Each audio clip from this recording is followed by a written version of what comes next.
Hey everybody, today we're doing part 2 of our 3-part series on fence building. If you watched part 1, it was all about setting the posts and getting a perfect foundation for your fence. And today, I'm going to be focusing on building the actual fence, so stay tuned.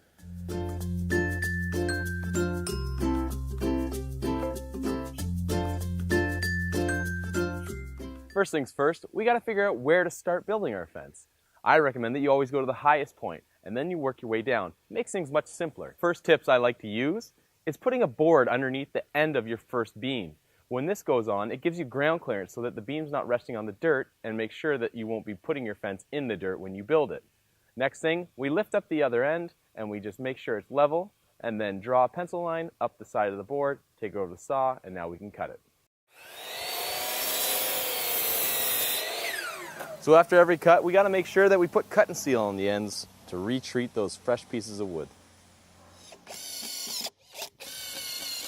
Our next step is putting in the top rail. What we need to do is measure from the bottom of the bottom rail and mark 6 feet on the post. This is going to indicate where the top of the top rail will go. Because we're using a 6-foot fence board, now we won't have to make any cuts. I'm installing a temporary ledger here to help me hold the board. Because I'm working by myself today, this is a handy trick to run with.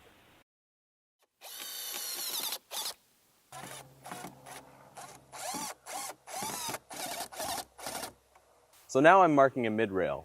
I'm going to use a 2x4 to go across the middle of the fence to act as a mid-brace that'll give more structure to the fence boards.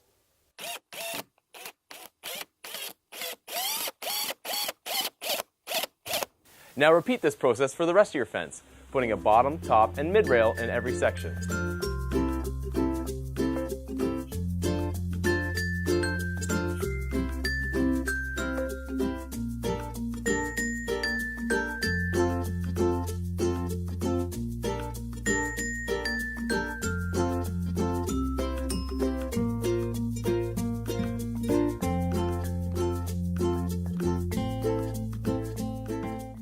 When it comes to boarding the fence, I like to use a jig. This makes your process a lot faster and easier and keeps everything even and concise.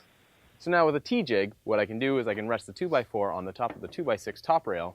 It'll come down plumb, and I can see that this will be my space between each fence board. So I install my first board against the post, and then I slip this in between it, and then I work my way across.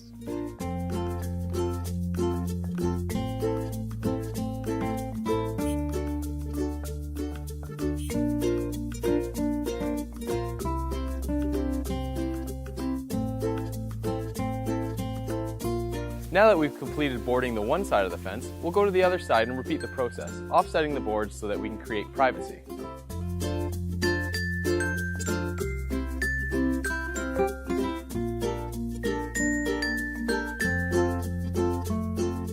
One of our final steps to building a fence is going to be putting the top cap on between our sections. This is going to protect the end grains of all of our fence boards.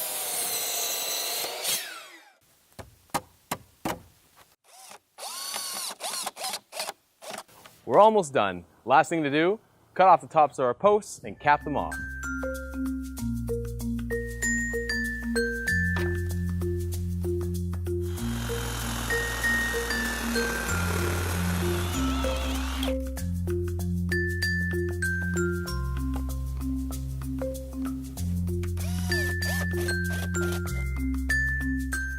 That concludes part 2 of our 3-part series on how to build a fence.